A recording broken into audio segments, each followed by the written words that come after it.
Hi everyone and welcome to Hit the Apex. We've got a big podcast for you this week with the Bahrain Grand Prix, an exciting race over the weekend, having to wrap it up for you, and then of course we're looking forward to the Chinese Grand Prix, which is on this weekend as well, and everything else in between. So as always, I'm Jawad, joined by Baden, and yeah, we had, after the sort of lull that was the Australian Grand Prix and all the criticism that came out after that, we had a really action-packed Bahrain Grand Prix, and suddenly Formula One's fixed again. Who would have thought that one race could change everything? But there we go, yet again, the doomsayers, the silence well and truly, and it's really in the midst now of this double-header come to China and Ferrari. Who would have thought coming into it after that hype on Mercedes? We thought that they were again going to be the class of the field, but Ferrari 2 from 2, and it's all to play for Lewis Hamilton and co. Exactly, so it was a 200th Grand Prix for Sebastian Vettel, and he took pole position, he won the race as well, making it 2 from 2, as you say, for the season. And I guess, yeah, the way in which he won the race, we all said that he lucked into winning in Melbourne, but here this time in Bahrain, it was all on Seb. Brilliant decision with the strategy, of course, and strategy and overtaking dictated the race, which was good to see after the lack of overtaking in Melbourne and the one-stop strategy that everyone ran. But yeah, the winning strategy ended up being a one-stopper, with Sebastian having to do a really, really long stint on those soft tyres, you know, to try and keep the Mercedes guys behind. Mercedes both went onto the medium tyres for that final stint. They one-stop, but, you know, in the end couldn't get past the Ferrari there. Valtteri Bottas, who finished second in the end, finished only 0.6 of a second behind, and I guess you were saying that he didn't really take the opportunity to make a move on Vettel when it counted, you know, at the end. Just a bit of a half-baked attempt to overtake going into turn one, but nothing really... nothing really to capture the imagination. Yeah, he had plenty of opportunities there, really. He should have taken a lunge if he was that desperate. We see Lewis Hamilton would have, Daniel Ricciardo, certainly Max Verstappen, but very timid from the Finn, and it really underlines whether he's that desperate, and it's going to come to a crunch point, I'm sure, sooner than later, about his long-term future with that hot seat. Mercedes will want someone, when Hamilton can't take the victory, a teammate who can pinch the points away, especially when it's Sebastian Vettel out front. And Mercedes, I guess, for all that talk and the Sky commentary saying how they've really tricked Ferrari into going onto a contrasting strategy with that early call to stop. It didn't work out that way, and they should have made it work, but they didn't. And Ferrari, to especially Vettel's credit, he hung in there with those tyres. As he said at the end, they were completely dead and obliterated, and yet he's got the victory yet again. Yeah, they were done. That's what he was saying on the radio afterwards. But yeah, Mercedes really threw the spanner in the works, going on to that one-stop strategy with those medium tyres. And Lewis Hamilton, who started ninth with that gearbox penalty during the practice sessions, he managed to come up to third, but had a really frustrating race. And, you know, you could have said with the pace that he had, he could have won the race too. But again, just... Sebastian Vettel outclassing him there, and also Hamilton himself, you know, the team telling him there's a certain lap time that he's got to be doing, and Hamilton wasn't meeting those targets, so clearly it's nothing to do with the team on this occasion, but the driver just couldn't meet his targets. Yeah, I think for Hamilton, it's again a case that we see when he's not in his element, he gets rattled quite quickly and starts pointing blame at the pit wall, and there's only so much they can do. They've given him the car which is capable, and we saw that drive already from 9th into what was 4th until Kimi Raikkonen's mishap, which we'll touch on shortly. I think that he has to be satisfied with what he ended up having. And sure, he had that early collision with Max Verstappen, but it's easy to see it doesn't take much to prod the 4-time champion. Yeah, exactly. So when Vettel's on his game and is, I guess, calm or whatever, he's in a dominant state, whereas it's the opposite for Lewis when he's a bit rattled. Yeah, it just doesn't seem to get everything together. But one of the highlights, I guess, that Hamilton did produce over the weekend was that amazing triple overtake that he had on 3 cars. I think it was Alonso, Hülkenberg and Magnussen. So it was a risky move, as he said himself, but, you know, it provided for one of the best highlights, I guess, of the weekend, and showing as well that, yeah, you can still overtake in these cars despite not really getting a chance in Melbourne. Yeah, again, it just shows you that you get one race in, it's too small of a window to draw those conclusions, and all this talk off the track about making these changes to increase the overtaking as soon as 2019. I think that's all premature. Just let the season play out before there's any real definitive reactions made. And certainly this Bahrain, as we mentioned last week, the night element just brings some kind of flair to the racing, and we can see they all put it on the line, none more so than Lewis Hamilton. Yeah, you got the sparks flying and everything, so it makes for a really good spectacle and whatnot. But yeah, going back to what you said about Kimi Räikkönen, so unfortunate race for them. I guess it was the second time that it happened during the weekend. It was an unsafe release during his second pit stop, and I guess what had happened is they dropped him too early with the rear left tyre or rear right tyre not being changed and whatnot, and actually collected the mechanic as well, and he ended up with a broken leg, which he's had successful surgery, so it's good to hear that he will be okay. But yeah, a second unsafe release. Ferrari penalised heavily financially for that incident, so that's two races in a row where we've had Ferrari-powered teams. Haas in the first race, of course, with those pit stop dramas, the wheel nuts and whatnot, and then Ferrari themselves here with Kimi Räikkönen. And it always seems to be Kimi, unfortunately, that suffers from these finger troubles or whatever. We never see Vettel, not to be a conspiracy theorist or anything, but Kimi, we were talking him up as being perhaps in a position to win the race this weekend. He was fastest in practice. He qualifying, I guess he got balked on his final attempt in Q3 for pole position. But when Kimi is in his element and is building towards a result at the end of the weekend, it just gets taken away from him. So, I wonder when he's going to be able to take a trick, this guy.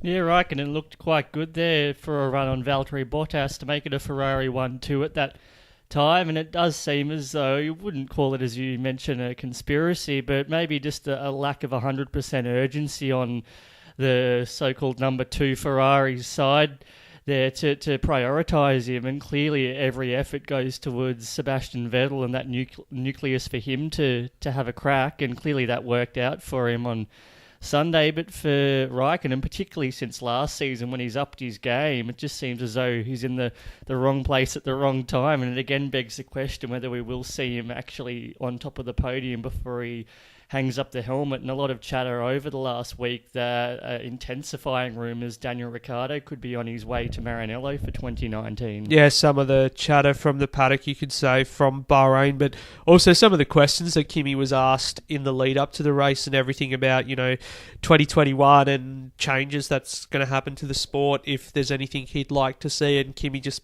in his usual way, just brushed it off, saying that, I don't really give it much thought because I might not be there or whatever. So, you can rely on Kimi to tell it like it is and whatnot, but, needs to get some solid results under his belt, because he is looking a lot more comfortable in this year's Ferrari than he was last year, the year before that. So it would be almost an injustice if he doesn't capitalise on that.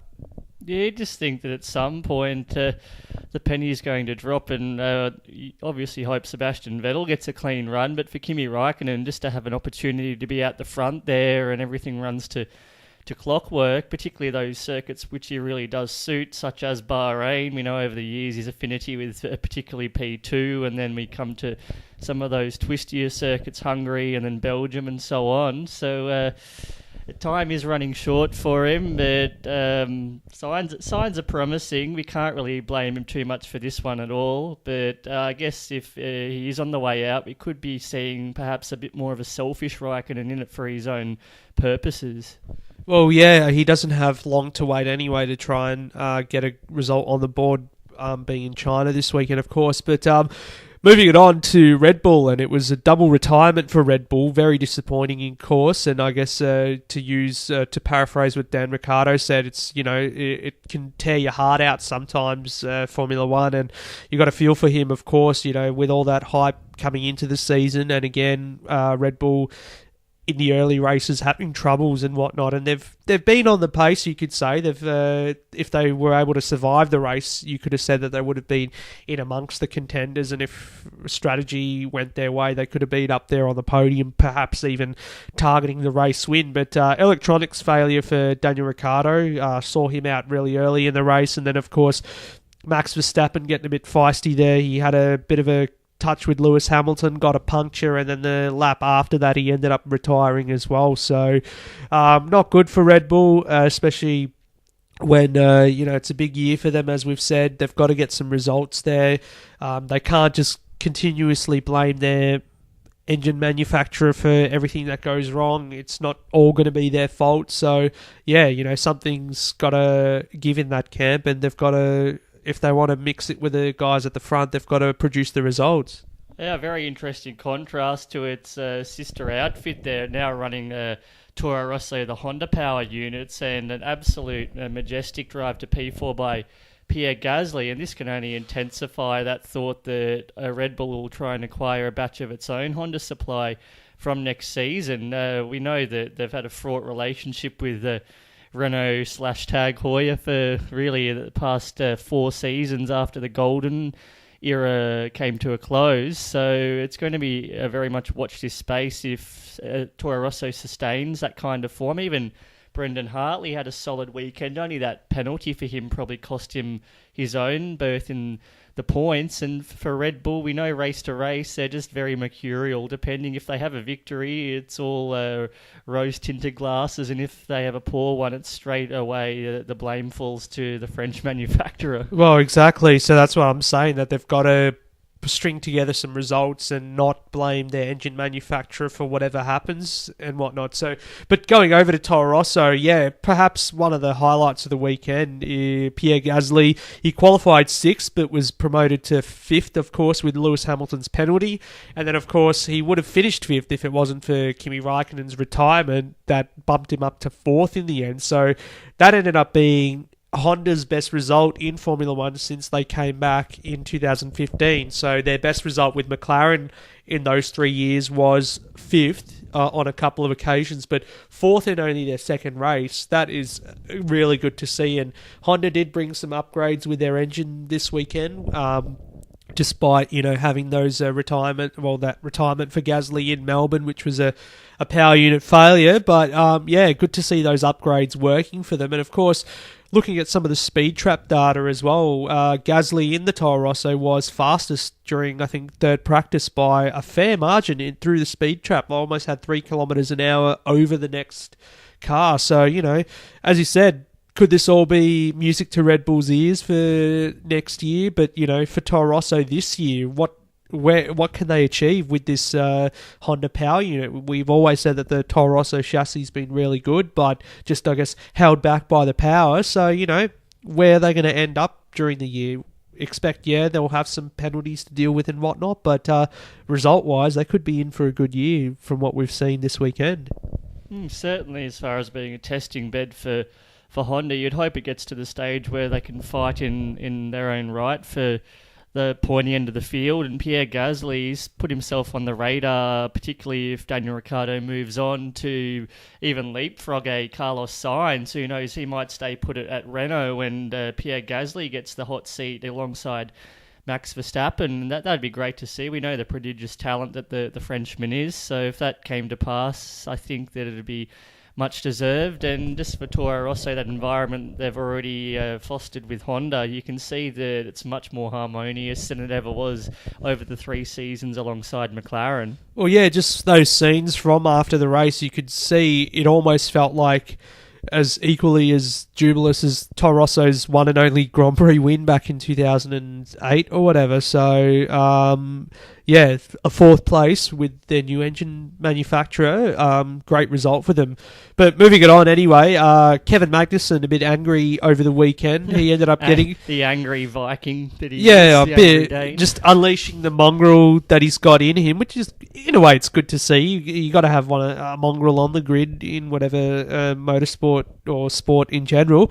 But he scored Haas's equal best result of 5th, of course, over the weekend. So, with, I guess Gasly's result and everything, Haas sort of flew under the radar. But yeah, after the disappointment of Melbourne, they sort of confirmed their pace this weekend, and fifth for Magnussen was really good. He was a bit unhappy with Romain Grosjean during the race for balking him, and Grosjean contrastingly had a terrible race, you could say. But Magnussen, he's again showing the class of a driver he is, but also showing up Grosjean like that as well. I mean, so far we haven't seen any problems with that Haas car apart from the pit stop dramas, so there's going to be no excuses for Grosjean this year if he doesn't start performing on the same level as Magnussen.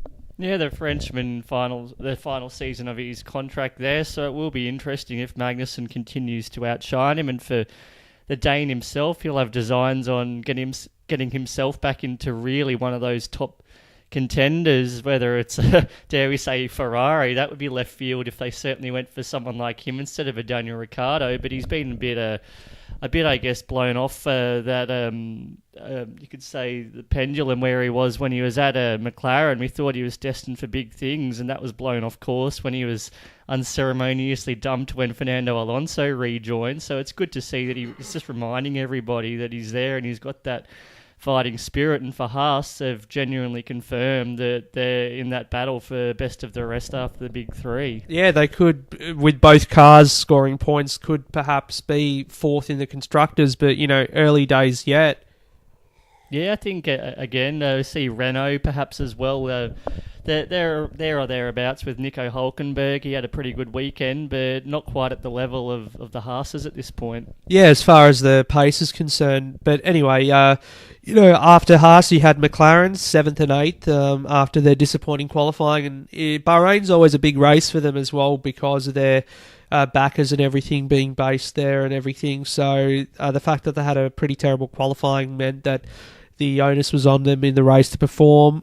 Fernando Alonso ended up losing out to Nico Hulkenberg, of course. They battled throughout the race, Renault and McLaren, same engine. It just came down to the chassis, and Hulkenberg ended up in 6th, Alonso 7th, and Stoffel Van Dorn 8th. But I guess what's important to take away from that is that both drivers have scored points in both races so far. McLaren sit 3rd in the Constructors' Championship, if that's something to look at in 2 races into the season, and Alonso himself in 4th in the driver's standing. So already a vast improvement from where they were last year, but it's about keeping that consistency. And you keep saying, Haas is going to be up there as well as a top contender. So they've got to start beating those guys, Haas, Renault, and I guess Red Bull not really helping themselves with that double retirement either. Oh, it's all about the perspective, and for McLaren, as much as 7th and 8th isn't the top 5s and podiums they were hoping for instantly, it's a darn sight better than any time in really the past 4 seasons. Really, that last season again with Mercedes are really on the back foot, so at least they've got that consistent presence, and it's just about honing the all-around performance over a weekend. If they can get a great qualifying and have both cars in the top 3 or 4 rows, then they can really look at being top 5 contenders. Well, they're saying a lot is being said still about the fact how they're having to rework parts of their chassis just to accommodate that Renault power unit to try and integrate it a bit better. They were certainly surprised when they first saw the Renault power unit how big it was compared to the Honda, which is a little thing, and they could easily package it with the tight rear end that McLaren have in the chassis. So having to accommodate that, it's a big deal. We always said that it's not going to be as simple as plug in a new engine and you're going to be fine. They've got different architecture and this and that, and the way that you integrate it with the chassis. That's why being a works team or whatever is better in this hybrid era, as everyone says, is because you work basically under the same roof, and the integration is a lot more smoother than, say, if you're a customer team. Yeah, I think McLaren again, they had to wear that bullet that was just that unsustainable with Honda. That it was best, and we've seen now with Honda clearly for both parties to move on, and in that medium term, McLaren will be looking to secure its own works or quasi-works status from 2021 and beyond. Yeah, so that'll be good to see when it happens. Another highlight, wow, we've just got so many highlights from Bahrain. Marcus Ericsson breaking his points drought, of course, finishing 9th for Sauber. Solid race for them. They were one of 4 drivers to do the one-stop strategy, and the way that he held himself in amongst the points with guys like the Renault and then the McLarens and everyone else around them. It's probably his best race in Formula One, and a lot of people have written off Marcus Ericsson and the fact that, he's still on the grid, they're dubious about and everything, but, he's got a big year ahead of him to try and upstage his more favoured teammate Charles Leclerc, and being able to score that point there, great start. And, for Alfa Romeo in their new partnership with Sauber too, it's only speaking progress for them. We'll see what happens throughout the year if they can continuously score points. Yeah, I think the Swede realises that the stakes are high there, and with Antonio Giovinazzi nipping away for that berth alongside Leclerc, he's clearly doubled his efforts. Heard some talk about how he's really increased his fitness component in that off-season. And for Sauber, it's just a good fill-up. When we saw at Australia, they looked like they were bringing up the tail, and that mantle looks like it's fallen quite inexplicably to Williams at this point. Well, yeah, Sergei Sirotkin, as brutal as he was with his comments, he just hit the nail on the head saying that the team looked like idiots from the outside after their results. So, not getting out of Q1 in qualifying, and then of course finishing 16th and 17th with Lance Stroll ahead, which was the dead last positions, of course, as well, with the 3 retirements. Williams just looking like they're nowhere at the moment. They've got a car that's undrivable, as if you believe what the drivers say, and all the hype coming into the season about how this will be a really good car because it's designed by Paddy Lowe. The design looked very radical, mirroring what Ferrari did last year, especially around the side pods, and of course still having that Mercedes-Benz power unit as well, which is still the benchmark as far as power is concerned. It's all just gone backwards for them, and it's going to be a weird season for them. It's hard to look at whether they're going to finish the year below above 7th or even 8th. I think 8th is going to be a struggle considering where they are. They're the only team that haven't scored points after 2 races. So Force India scored a point there with Esteban Ocon. So it means Williams is the only team on the grid not with a championship point to their name. So I wonder how long it'll be before they can actually get on the board. And crucially, can they get on the board? That's probably the better question to ask. Oh, plenty of time yet, but the signs aren't encouraging early. Just the entire environment, it seems like a very unhappy place when you've got the drivers sniping this early on in the piece. You've got to think they're in for a long road ahead, and question, I guess, Williams' motives moving forward, and they've really got to question again into the 2021 and beyond where it sees itself. We know they're losing Martini as a title sponsor, and the backing that will detract from them. So a lot of questions for them to ask, and this season's very much as much as last season was, another transitional campaign. It just can't be transitional every year, though. Something's got to give, basically. But more on Williams another time anyway. So let's wrap up Bahrain then. Drivers of the day. Oh, there's so many choices, I guess, there. But it's hard to go past Pierre Gasly in this case. He drove an exceptional race. It was a good result or better than good result for Toro Rosso and, of course, Honda as well. Just solidifying their presence and the fact that showing that they've made progress too. But, could have easily gone Seb as well because of the way he drove that race and the one-stop strategy, soft tyres for 40-plus laps. But, yeah, I've got to stick with Gasly on this one. Yeah, I would have gone for Gasly as well, but I think Sebastian Vettel, as far as being a championship race, it was really looking like Bottas, for all money, was going to pinch the victory in those final 5 laps, and Vettel held his nerve. We saw really how not on rails, the Ferrari, it was almost at a standstill into some of those corners, and just managed to find the power at the right time down those straights and hold on. And really those points with Lewis Hamilton not able to get up to P2, I think that could be crucial at the end of the season. And go to China, I mentioned earlier in the week that if Vettel makes it 3 from 3 there, I'm going to say that's pretty hard to see, particularly Lewis Hamilton fighting back. How many times do you see a driver drop the first 3 races and go on to become champion? Well, that's the thing. I mean, everyone's already said that after the first 2 races, the only time that a driver didn't win the championship after winning the first two races of the year was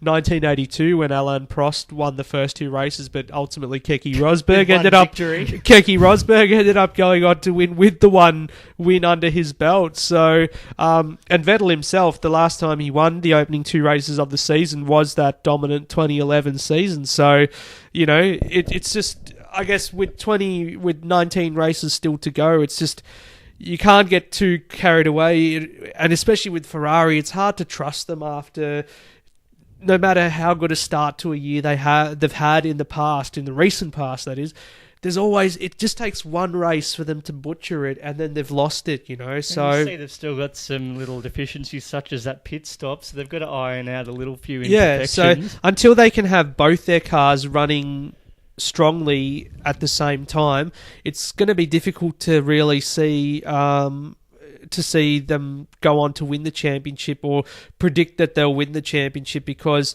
if they have these problems with Vettel's car, one or two races, those two races could easily be won by Mercedes and by Hamilton, and that's game over, basically, like we saw at the latter part of last year, where it was Singapore and then Japan and Malaysia as well. So those three races which ultimately lost Vettel the title there. But anyway, moving it on, and it was a big weekend as far as news was concerned, because we were looking forward to Liberty Media sitting down with the teams and manufacturers to discuss their blueprint and their proposals for 2021.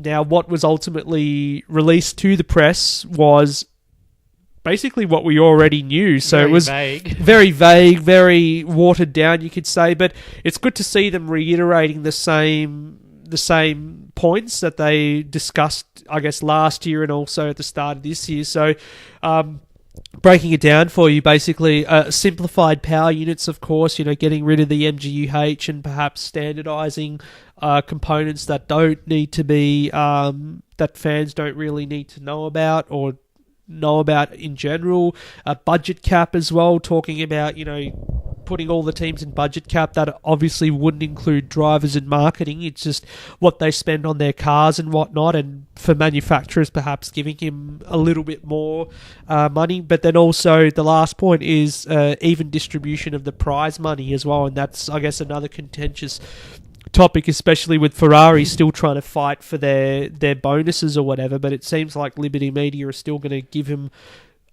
their bonus, but a portion of it, not the $100 million a year that they currently get.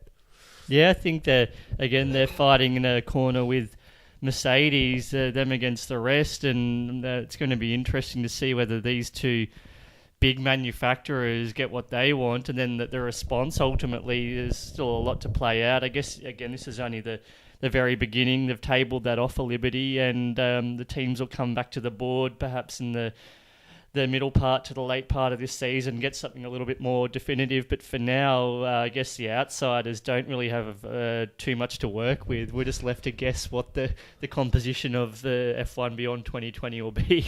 Again. Yeah, exactly. But I guess, it's not like that they know more than we do. That's what basically you've got to surmise there. They've got a better outline than they've led us to believe at the moment. But I guess one of the positive things to take away from it is that with other manufacturers being present too, the boss of Aston Martin was there too and was, I guess, delighted to hear what the proposals were. So I guess that's sort of firming what their position will be come 2021, this idea that Aston Martin will collaboratively work with Cosworth in collaboration with McLaren as well, and we're going to start seeing, little power unit families being created, where, having those standardized parts will make it cheaper, but it also means, right, you've got your stock power unit, give it to developed by the manufacturer, and then each team, which is like a little branch, can go off and do what they want with it to make it unique themselves. So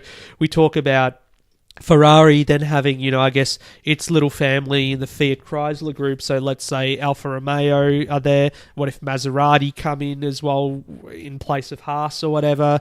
Then you've got Volkswagen, Audi. What if they come into the sport and they have... Big news on Volkswagen. The new CEO's definitely not opposed to spending up. So you could say it's pretty decent timing for that that plan for them to so, enter in 2021. Volkswagen Audi build a power unit, but then you can have it badged as a Porsche or as a Bugatti or a Lamborghini. So it's good. This idea is finally, as far as the power unit is concerned as well, it's really utilising it to its potential, and the fact that it can be used by whichever manufacturer, and the synergy that'll be involved in it is, I think, it could work. So yeah, a lot to look forward to then for 2021 if they can indeed attract all these manufacturers to the sport. And then if that's the case, then yeah, if Mercedes want to say goodbye because they're not happy with what they get out of it, then we can wave goodbye to Mercedes, because then if it means we get an Aston Martin or a Porsche or, Lamborghini coming in as well, then, who are Mercedes-Benz? Yeah, they've really got to understand their place in the bigger picture, and that talk of, or really, it's pretty much confirmed, they'll be entering Formula E from 2019, so perhaps that's where its priorities lie. So the next, 3 to 6 months will be crucial in assessing its long-term position in Formula One. And as for Ferrari, as much as it's in it with Mercedes now, they've always been unique, and if the money's dangled, I'm sure that they'll remain in whichever capacity. Yeah, it's unlikely. It's probably more of a chance that Mercedes will pull the pin instead of Ferrari. Ferrari, they need Formula One, as we say all the time, rather than Formula One needing Ferrari. And speaking of teams disagreeing over stuff again, so over the weekend they did talk about plans to increase overtaking for 2019, and Ross Brawn already had some proposals there to do that, and much of it I think was to do with taking a lot of those complex aero bits off the front wing and simplifying it perhaps to what IndyCar has it at the moment, and how they had it I think in the late 2000s as well, with those simple front wings. But yeah, teams have already disagreed over that, so it doesn't look like it'll be happening. But I guess what we saw over the weekend in Bahrain means that we don't really need to make significant changes. Like, it just depends on the circuit, and also the tyres as well. They were in their element, so they're going to criticise Melbourne and Albert Park all they want, but Monaco's one of the same races too, and I guess we can't really beat up on Albert Park too much. So yeah, always the first race of the season, especially when you've got some new components and whatnot, it's always going to be a little bit more timidness from the drivers there, and once they get a feel for the car, and again Bahrain just lends itself so nicely to that spectacle of the overtaking. It's very unique, and from circuit to circuit we're going to get some doozies and we're going to get some real pearlers like we had last weekend. So again, the knee-jerk reactions, it's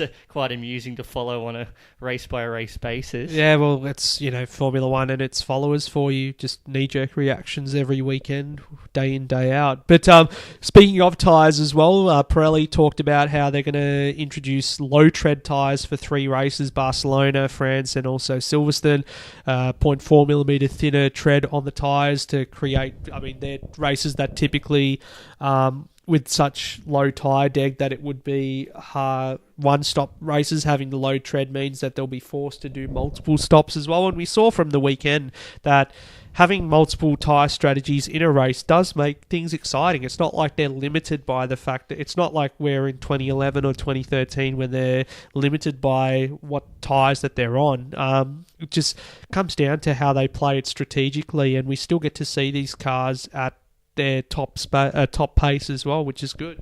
And a bit of talk, not explicitly a conspiracy theory, that Mercedes probably struggling more so than in recent seasons with the Pirelli compounds, that this is somehow going to suit them, not having to run as long on a specific compound with the thinner rubber there, more stops. So the strategy will be, I guess, they'll be less at a compromise by running longer. But I think that as it stands, you can see Ferrari and Mercedes based on at Bahrain. It shouldn't have too much of an influence on where things stand at those select events. Well, hopefully it's not a repeat of 2013 where they end up changing the compounds to favour a team, as far as like what happened with Red Bull there. So, and then they ran away with the last 9 races of the season, which was just... yeah. Well, we're not at the point where we had exploding tyres like a sniper in someone's eye. Yeah, well, that too. So, yeah, we'll see how they go. But, yeah, just really enjoyed Bahrain for the spectacle, the strategy as well. So hopefully we see the same thing in China this weekend as well. As we said before as well, Daniel Ricciardo has repeated the same thing, that Honda are basically helping their chances to be with Red Bull in the future with results like that over the weekend with Toro Rosso.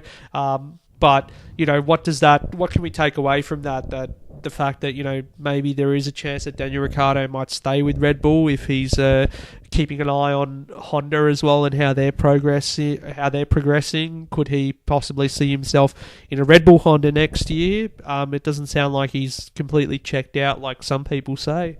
Oh, he can't afford to this early. So much can change, and I guess he's in deference to Kimi Räikkönen on the off chance that the Finn really does impress when he finally gets an opportunity to have a clean run. Ferrari might, for a fifth consecutive season, renew him when we think that he's been kicked out the door. So Ricciardo can't be at the point where he's ostracising himself and letting Max Verstappen become the sole factor within Red Bull. We know how little rope helmet Marco requires, and he marginalises the Australian driver in the camp. So I think that right now, just keeping the cards close to his chest, and he was on for a good race again. We saw how well he did at Melbourne, so a lot to play out, and I'm sure when we get to as he said himself, Ricardo, the European events is when we'll hear more about his future. Yeah, that'll be one big talking point, I guess, for the rest of the season, but we want to see them do well here in China, of course, as well. And finally, to wrap up there with the digest, and F2 was back this weekend too. We had some exciting races to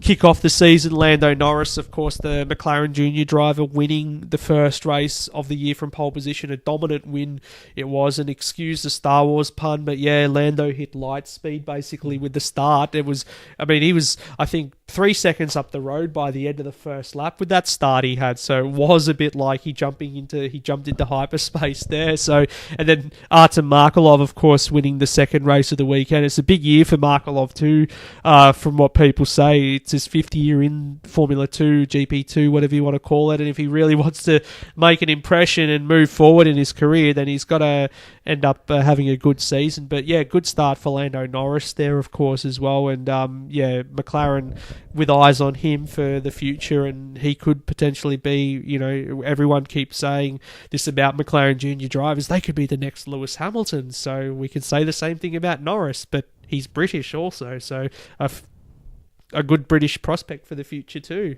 with only one Brit on the grid this year too, to believe it or not. Yeah, I guess if he can make the Kessel run in 12 parsecs or whatever, then he must be a good bet for the future. And that talk, not exclusively, not officially, that he and Nick de Vries, who of course is another on McLaren's roster, that they've been promised drives in various capacities in Formula 1 next season. Whether that means they might be farmed out to, who knows, a Force India or a Renault, dare we say, someone there if they can put their best foot forward. But Lando Norris, he's certainly showing signs of being in a hurry rather than going through maybe a 3 or 4 year process, unlike a Markelov, who you mentioned in his 5th season in F2. Yeah, but Markelov's career has not exactly been, smooth sailing for him. A lot of incidents involved in as well. So, if he can iron that out finally, then yeah, he can progress. But someone like Norris again, following in the footsteps of like a Pierre Gasly or Charles Leclerc, coming out winning the championship F2 and then progressing over to Formula 1. So it'll be interesting to keep an eye out on how that championship goes this season. And we wish them all the best, and especially Lando Norris.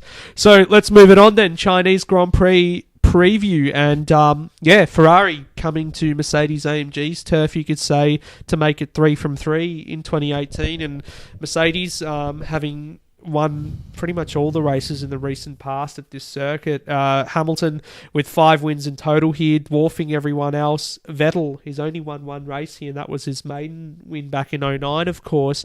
And the last win for Ferrari came here back in 2013 at the hands of Fernando Alonso. But considering the wave that they're on at the moment, I reckon it could be a weekend where we see Ferrari make it 3 from 3. Yeah, and as I just mentioned before, if they did convert, that would be huge for its championship bid, and they've only really got to work on those 1%. As we know last season, certainly in the first half, that they weren't far away from those victories, and Mercedes just had that raw speed to get particularly Lewis Hamilton over the line. So a good Saturday for Ferrari, get on the front row, a good start, and just being assured of itself with the strategy, not being bullied into something by Mercedes, worked out well for them last weekend. So they do it again here, and I think the odds on them claiming that title will shorten quite dramatically. Well, you've got to, exactly what you just said, that they've got to be the ones dictating the strategy and forcing Mercedes into stopping rather than the other way around, where last year we saw, even though Mercedes, I guess in general their car was a lot less drivable than the Ferrari, but they used strategy to their advantage. They used that extra speed that they had in their power unit to their advantage. But Ferrari, if they can iron out what you say, those 1%ers, they could be the ones who are dictating the terms. And if they make it 3 from 3, then yeah, Mercedes are going to really have a lot of head scratching to do. But it is Mercedes, of course, and even if Ferrari go 3 from 3, I think Mercedes still have a way of bouncing back into this title fight. Yeah, I think China, it's, I don't know, you could call it as much as of a similar event to Melbourne, more so than Bahrain. So it could be one where it's a bit hard to draw too much of a conclusion, but obviously there's more to play for Mercedes, so they'll be taking extra care not to have any of these issues. They really need to jag a victory. Exactly, and weather's always a factor, you could say, in Shanghai too. Rain, I think, is around for Friday, for practice at least. We don't know about qualifying of the race itself, so if there is a bit of weather around, throw in a spanner into the works. The quick turnaround also from Bahrain should catch out the teams that are ill-prepared, so what we saw in Bahrain, it might not be the same story. We should see a lot of overtaking again, which should be good because of the wide corners and, of course, the long back straight that, is essentially just a big drag strip. But we'll talk as well there that there won't be an extra DRS zone, unlike at Australia and Bahrain where they had the third.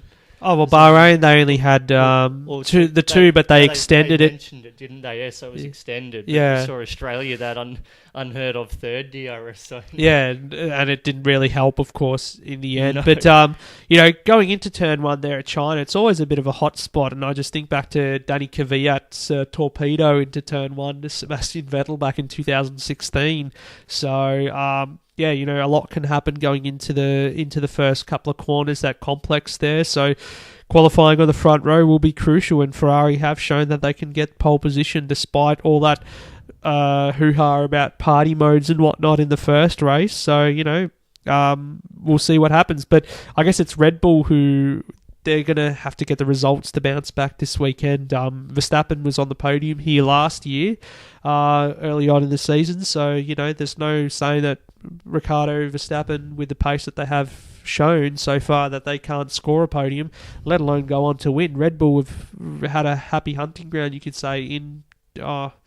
Vettel only won one race. Did Webber win in China? Not quite. He had that good drive to third in 2011 and a couple of seconds in there. So it's not really a happy hunting ground for Red Bull either. But, they've got a good car. They can perhaps get in there. So we'll just have to wait and see. But should be a good weekend all round. Yeah, I think again, Ferrari and Mercedes, hard to go past them. And Red Bull will just want both drivers having an unaffected weekend and get one car on the podium. That's already going to be the best haul for the season to date. Yeah, doing that would be great. And, Fernando Alonso, surprise result in the McLaren. We always talk about that. Every weekend it's like, will this be the one McLaren are on the podium? No. Not on the podium, maybe but just top 5 again. We'll see. What about Toro Rosso as well? Will they be caught out, I guess, on that drag strip there if the Honda still lacks power? But from what they showed in Bahrain, they don't really have any deficits as far as straight line speed is concerned. But again, circuit to circuit, if they're not prepared after 7 days, then or less than 7 days, in fact, if they're not prepared, then it could be a difficult weekend. Yeah, if they can get on the first 4 rows, I think that'd be crucial to top 5, and that sneaky chance if something does strike the front runners of not so much of a fluke podium, but a fortuitous one. Fair enough. Well, I'm saying it now. I hope I'm not proved wrong. Probably will be, but Ferrari 3 from 3 sounds good. Yeah, I second that. As much as you want to see some variety. I think that would really make Mercedes genuinely, despite last season when Vettel had that really strong run, that he never really won those multiple events, and Mercedes would really have to be looking at how to just peg it back over a longer period and really making that extra effort to, I don't know, put Bottas into a role where he's got to go out of his way to deny Sebastian Vettel, and Lewis Hamilton will really have to scrap harder than he has at any time since 2014. Well, you were saying last week, didn't you, that this is the first time that Ferrari has won back-to-back races since 2010 or something. So yeah, 2010. That's right. Yeah. So there you go. That's a big statement in itself. But making it 3 in a row. When was the last time they won 3 races consecutively? So that'd be I don't know, maybe 08, I think, Massa and Raikkonen. Between those guys. So there you go. That's a big statement to put out there, and, can they make it come true? We'll just have to wait and see. Let's wrap things up anyway for this week, whatever our sporting moments, I guess, were. Quite a few out there as well, and I've already put them...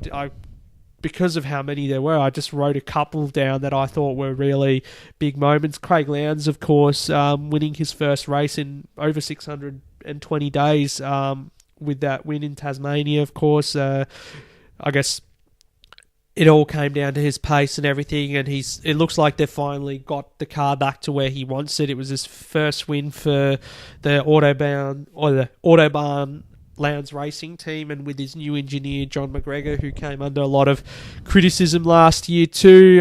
Jenson Button was on the podium in his first Super GT race in Japan.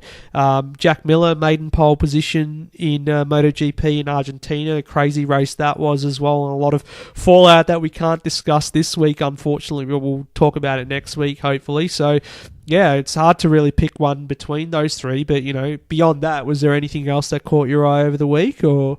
Oh, it probably wasn't so much of a memorable occasion, but any time Collingwood gets the biscuits over Carlton, it's one to take very happily, and a much-needed victory for Collingwood to kickstart its campaign. A lot of injuries again striking the club, as it's done pretty much every season in Nathan Buckley's tenure, so they've got to take it where they can, and a big game again for them tomorrow night. So it might not strictly be something that everyone's going to have a stop the press and say Collingwood's got to win, but in the context of their season, it's always nice to see the first victory, particularly of the season. Yeah, chipping away slowly, and I guess that first quarter was almost diabolical, the start that Carlton got, but then, the next 3 quarters, Collingwood just really put the nail in the coffin for the Blues, and it was a good win for them. I mean, I'd talk more about footy, of course, but, my team, the Cowboys in the NRL, aren't really enjoying things at the moment, so, I can't really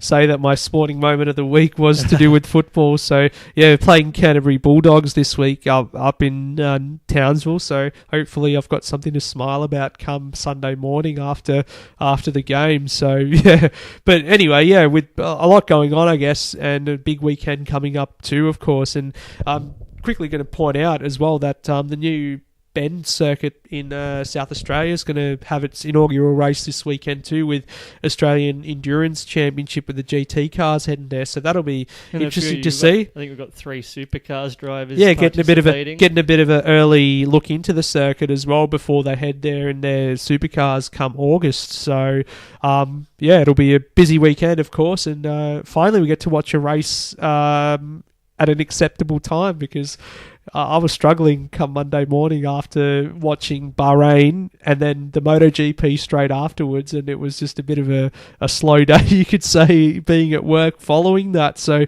having an afternoon race here for us, will be... Got to make the most of it, because after that it won't be like previous seasons. It'll be not 10, not 11, but 11:10 p.m. or if you're in New Zealand, 1:10 a.m. Oh well, did you see that? Did you see that graphic that FOM released about what times the race is starting? It's like 29:10 the race would be on at 29:10 in the evening or whatever. It's like, I didn't know we had a 29th hour all of a sudden, and over here it was 27:10. So rather than Liberty's trying to fit in a lot more time than can be actually afforded. Yeah, we've got inventing time. Yeah, just invent time all of a sudden. So that was. Well, I did see on the little sneaky aside on the graphics, which still have a few little teething issues. There was a little error at Bahrain at one stage, notwithstanding the lap counter, which was frozen on lap 12. Yeah, it was stepped on. So, I was like, it wasn't only this. There was at one moment where there was a turn 44. Turn 44, so yeah. Nod to Lewis Hamilton. We've not gone back to the endurance. That'd be like 3 times endurance layout. Yeah, with that endurance layout, that just, every time you play F1 2010, you just get reminded of how diabolical it was. So,